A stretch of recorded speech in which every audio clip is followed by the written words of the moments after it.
देश के रक्षा मंत्री श्रीमान राजनाथ सिंह जी, श्री अर्जुन मुंडा जी, श्री किरण रिजिजू जी, श्रीमती रेणुका सिंह जी और देश भर से यहाँ आए हुए मेरे प्यारे नौजवान साथियों,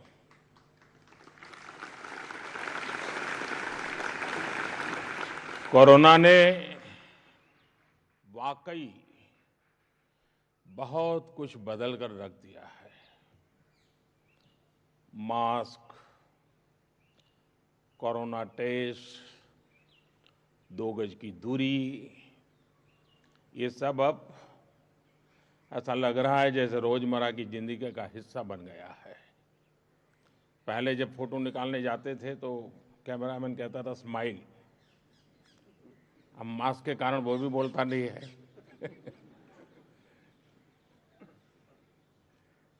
यहाँ भी हम देख रहे हैं कि अलग अलग जगह बैठने की व्यवस्था करनी पड़ी है, काफी फैलाव रखना पड़ा है, लेकिन इसके बावजूद भी आपका उत्साह, आपकी उमंग, उसमें कोई कमी नजर नहीं आ रही है, वैसी की वैसी। साथियों, आप यहां देश के अलग अलग कोने से आए हैं।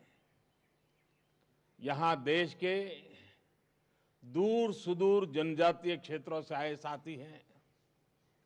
एनसीसी, एनएसएस के ऊर्जावान युवा भी हैं और राजपथ पर अलग अलग राज्यों की झांकी, अलग अलग राज्यों का संदेश बाकी देश तक पहुंचाने वाले कलाकार साथी भी हैं। राजपथ पर जब आप जोश के साथ कदम ताल करते हैं तो हर देशवासी जोश से भर जाता है। जब आप भारत की समृद्ध कला, संस्कृति, परंपरा और विरासत की झांकी दिखाते हैं तो हर देशवासी का माथा गौरव से और ऊंचा जाता है।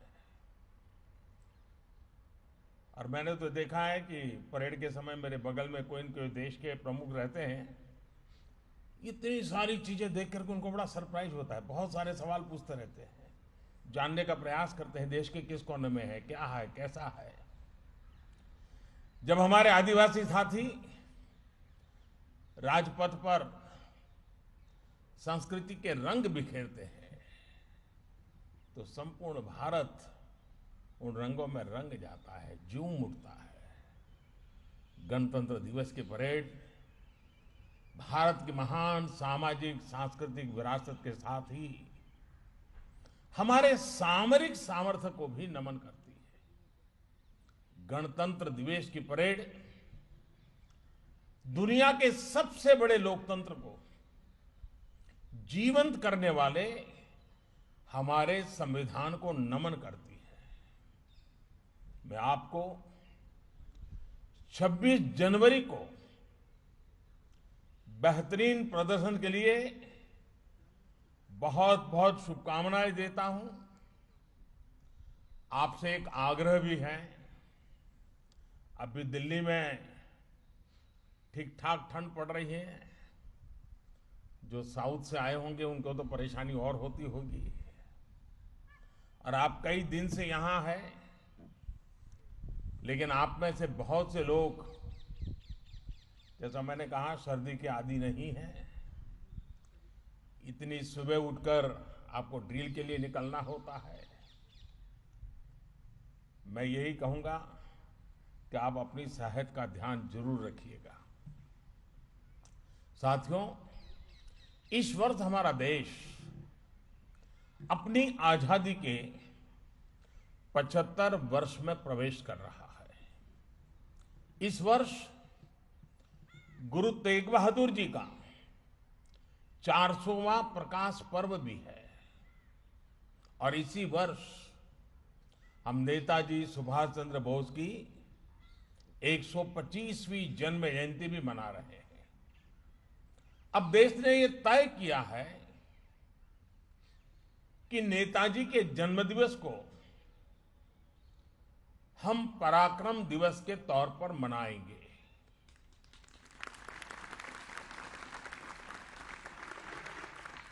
कल पराक्रम दिवस पर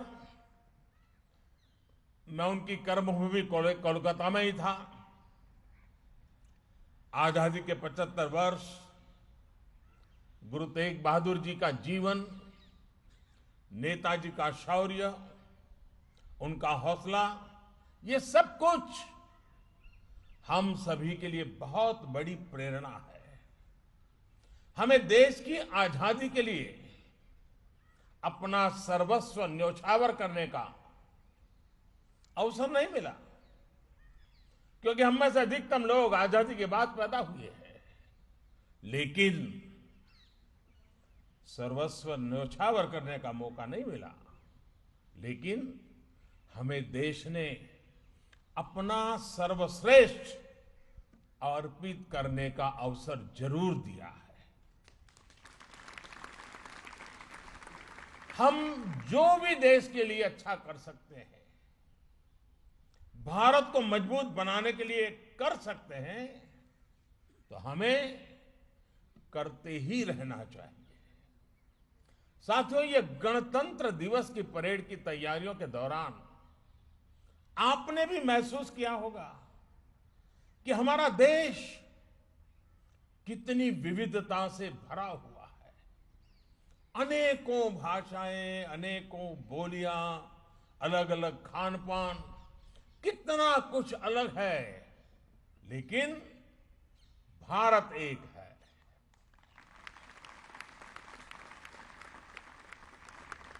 भारत यानी कोटि कोटि सामान्य जन के खून पसीने, आकांक्षाओं और अपेक्षाओं की सामूहिक शक्ति।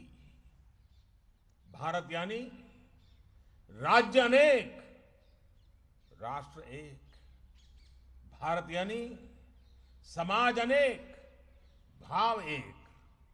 भारत यानी पंथ अनेक, लक्ष्य एक। भारत यानी रिवाज अनेक, मूल्य एक। भारत यानी भाषाएं अनेक, अभिव्यक्ति एक। भारत यानी रंग अनेक, तिरंगा एक। अगर एक पंक्ति में कहें तो भारत में रास्ते भले ही अलग अलग हैं, लेकिन गंतव्य एक ही है, मंजिल एक ही है। और ये मंजिल है एक भारत श्रेष्ठ भारत।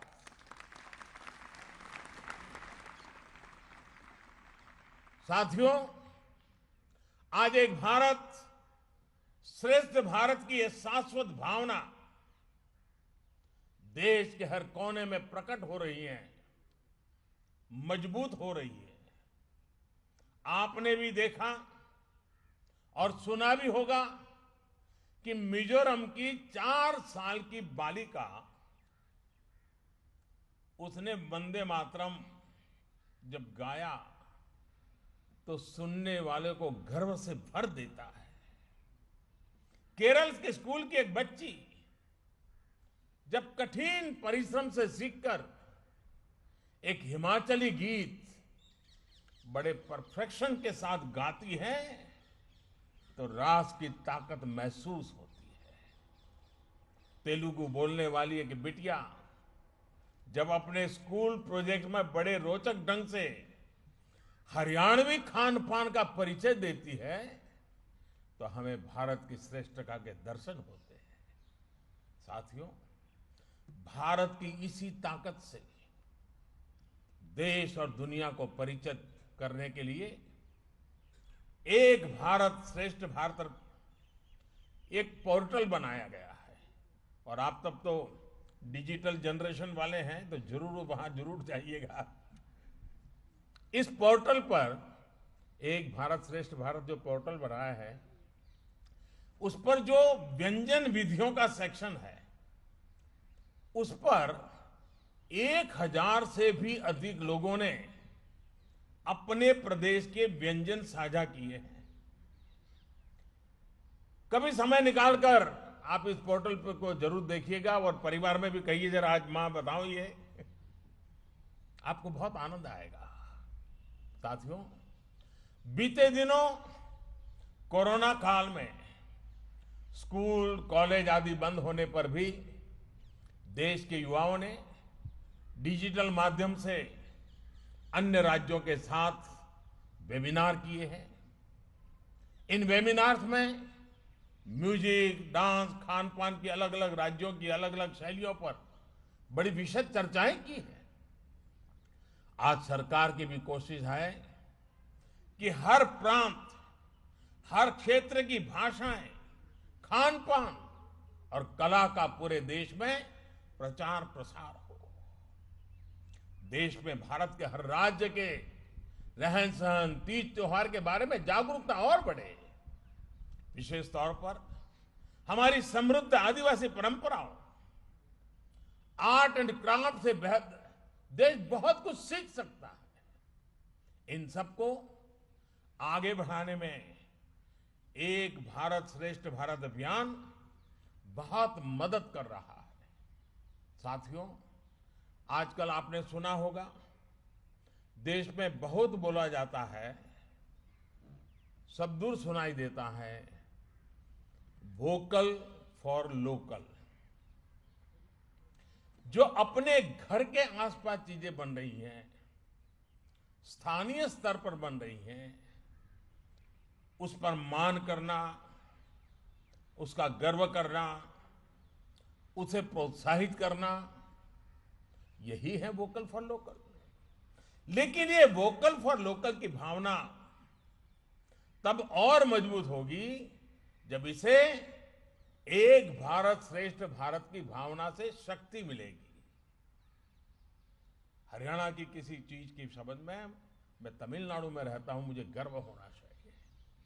केरल की किसी चीज का मैं हिमाचल में रहता हूं, मुझे गर्व होना चाहिए। एक क्षेत्र के लोकल प्रोडक्ट पर दूसरा क्षेत्र भी गर्व करेगा, उसे प्रोत्साहित करेगा, तभी लोकल प्रोडक्ट की पहुंच देश भर में होगी।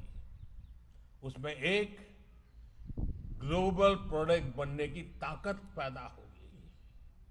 साथियों, ये वोकल फॉर लोकल, ये आत्मनिर्भर भारत अभियान, इनकी सफलता आप जैसे नौजवानों पर टिकी हुई है।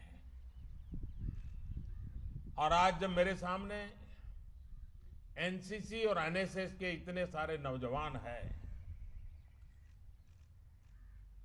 उनको तो शिक्षा दीक्षा शिस्त सब यही दिया जाता है। मैं आज आपको एक छोटा सा काम देना चाहता हूं, और देश भर के हमारे एनसीसी के नौजवान मुझे जरूर इस काम में मदद करेंगे। आप एक काम कीजिए, सुबह उठ करके रात को सोने तक जिन चीजों का आप उपयोग करते हैं, टूथपेस्ट हो, ब्रश हो, कंघा हो, कुछ भी, घर में एसी हो, मोबाइल फोन हो, जो भी, जरा देखिए तो कितनी चीजों की आपको जरूरत होती है दिन भर में, और उसमें से कितनी चीजें हैं जिसमें हमारे देश के मजदूर के पसीने की महक है। कितनी चीजें हैं जिसमें हमारे इस महान देश की मिट्टी की सुगंध है। आप चौंक जाएंगे, जाने अनजाने में इतनी चीजें विदेश की हमारे जीवन में घुस गई हैं, हमें पता तक नहीं है। एक बार उस पर देखेंगे तो पता चलेगा कि आत्मनिर्भर भारत बनाने का सबसे पहला कर्तव्य हमी से शुरू होना चाहिए। इसका मतलब मैं ये नहीं कह रहा हूं कि आपके पास कोई विदेशी चीज है तो कल जाके फेंक दो, ये मैं नहीं कह रहा हूं। मैं ये भी नहीं कह रहा हूं कि दुनिया में कोई अच्छी चीज हो, हमारे यहां न हो, तो उसको लेने से मना करें, ये नहीं हो सकता। लेकिन हमें पता तक नहीं है, ऐसी ऐसी चीजें हमारे रोजमर्रा की जिंदगी में हमें एक प्रकार से गुलाम बना दिया है, मानसिक गुलाम बना दिया है। मेरे नौजवान साथियों से मैं आग्रह करूंगा, एनसीसी एनएसएस के शिस्तबद्ध नौजवानों से आग्रह करूंगा, आप अपने परिवार के सबको बिठा करके जरा सूची बनाइए, एक बार देखिए, फिर आपको कभी मेरी बात को याद नहीं करना पड़ेगा। आपकी आत्मा कहेगी कि हमने हमारे देश का कितना नुकसान कर दिया है।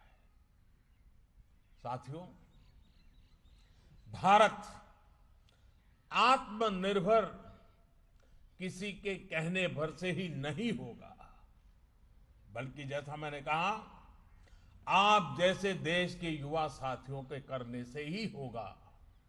और आप ये तब और ज्यादा बेहतर तरीके से कर पाएंगे जब आपके पास जरूरी स्किल सेट होगा। साथियों, स्किल के, कौशल के इसी महत्व को देखते हुए ही 2014 में सरकार बनते ही स्किल डेवलपमेंट के लिए विशेष मंत्रालय बनाया गया। इस अभियान के तहत अब तक 5.5 करोड़ से अधिक युवा साथियों को अलग अलग कला और कौशल की ट्रेनिंग दी जा चुकी है। कौशल विकास के इस कार्यक्रम के तहत सिर्फ ट्रेनिंग ही नहीं दी जा रही, बल्कि लाखों युवाओं को रोजगार और स्वरोजगार में मदद भी की जा रही है।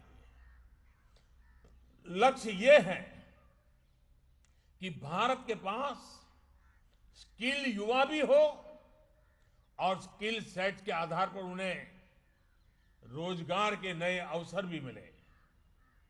साथियों, आत्मनिर्भर भारत के लिए युवाओं के कौशल पर यह फोकस भी देश की नई राष्ट्रीय शिक्षा नीति ने प्रस्तुत किया है। आप भी उसको देख पाएंगे। इसमें पढ़ाई के साथ साथ ही पढ़ाई के उपयोग यानी एप्लीकेशन पर भी उतना ही बल दिया गया है। राष्ट्रीय शिक्षा नीति की कोशिश ये है कि युवाओं को उनकी रुचि के अनुसार विषय चुनने की आजादी दी गई है। उनको कब पढ़ाई करनी है, कब पढ़ाई छोड़नी है और कब फिर से करनी है, इसके लिए भी फ्लेक्सिबिलिटी दी गई है। कोशिश यही है कि हमारे विद्यार्थी जो कुछ खुद से करना चाहते हैं वो उसी में आगे बढ़ें। साथियों, नई राष्ट्रीय शिक्षा नीति में पहली बार वोकेशनल एजुकेशन को एजुकेशन की मुख्य धारा में लाने का गंभीर प्रयास किया गया है। कक्षा 6 से ही विद्यार्थियों को स्थानीय जरूरतों और स्थानीय व्यवसायों से जुड़ा अपनी रुचि का कोई भी कोर्स चुनने का विकल्प दिया गया है। ये सिर्फ पढ़ाने के कोर्स नहीं होंगे, बल्कि सीखने और सिखाने के कोर्स होंगे। इसमें स्थानीय कुशल कारीगरों के साथ प्रैक्टिकल अनुभव भी दिया जाएगा। इसके बाद चरणबद्ध तरीके से सभी मेडिकल स्कूलों के शैक्षणिक विषयों में व्यावसायिक शिक्षा को एकीकृत करने का भी लक्ष्य है। मैं आज आपको ये विस्तार से इसलिए भी बता रहा हूं क्योंकि आप जितना जागरूक होंगे उतना ही आपका भविष्य भी उज्जवल होगा। साथियों, आप सभी ही आत्मनिर्भर भारत अभियान के असली कर्णधार है। एनसीसी हो, एनएसएस हो या फिर दूसरे संगठन हो, आपने देश के सामने आने वाली हर चुनौती, हर संकट के समय अपनी भूमिका निभाई है। कोरोना काल में भी आपने जो काम किया वॉलंटियर्स के रूप में, उसकी जितनी प्रशंसा की जाए वो कम है। जब देश को, शासन प्रशासन को सबसे अधिक जरूरत थी, तब आपने वॉलंटियर्स के रूप में आगे आकर व्यवस्थाएं बनाने में मदद की। आरोग्य सेतु ऐप को जन जन तक पहुंचाना हो या फिर कोरोना संक्रमण से जुड़ी दूसरी जानकारियों को लेकर जागरूकता आपने प्रशंसनीय काम किया है। कोरोना के इस काल में फिट इंडिया अभियान के माध्यम से फिटनेस के प्रति अवेयरनेस जगाने का आपका रोल महत्वपूर्ण रहा है। साथियों, जो आपने अभी तक किया उसको अब अगले चरण पर ले जाने का समय आ गया है। और मैं ये आपसे इसलिए कह रहा हूं क्योंकि आपकी पहुंच देश के हर हिस्से, हर समाज तक है। मेरा आपसे आग्रह है कि आपको देश में चल रहे कोरोना वैक्सीन अभियान में भी देश की मदद करने के लिए आगे आना है। आपको वैक्सीन को लेकर सही जानकारियां देश के गरीब से गरीब और सामान्य से सामान्य नागरिक को देनी है। कोरोना की वैक्सीन भारत में बनाकर भारत के वैज्ञानिकों ने अपना कर्तव्य बखूबी निभाया है। अब हमें अपना कर्तव्य निभाना है। झूठ और अफवाह फैलाने वाले हर तंत्र को हमें सही जानकारी से परास्त करना है। हमें ये याद रखना है कि हमारा गणतंत्र इसलिए मजबूत है क्योंकि ये कर्तव्य की भावना से संकल्पित है। इसी भावना को हमें मजबूत करना है। इसी से हमारा गणतंत्र भी मजबूत होगा और आत्मनिर्भरता का हमारा संकल्प भी सिद्ध होगा। आप सभी को इस महत्वपूर्ण राष्ट्रीय पर्व में शरीक होने का अवसर मिला है। मन को घड़ने का, देश को जानने का और देश के लिए कुछ न कुछ करने का, इससे बड़ा संस्कार कोई और नहीं हो सकता है जो सौभाग्य आप सबको प्राप्त हुआ है। मुझे विश्वास है कि 26 जनवरी के इस भव्य समारोह के बाद जब यहां से घर लौटेंगे तो आप यहां की अनेक चीजों को याद रख करके जाएंगे, लेकिन साथ साथ ये कभी नहीं भूलना कि हमें देश को अपना सर्वश्रेष्ठ अर्पित करना ही है, करना ही है, करना ही है। मेरी आप सबको बहुत बहुत शुभकामनाएं, बहुत बहुत धन्यवाद।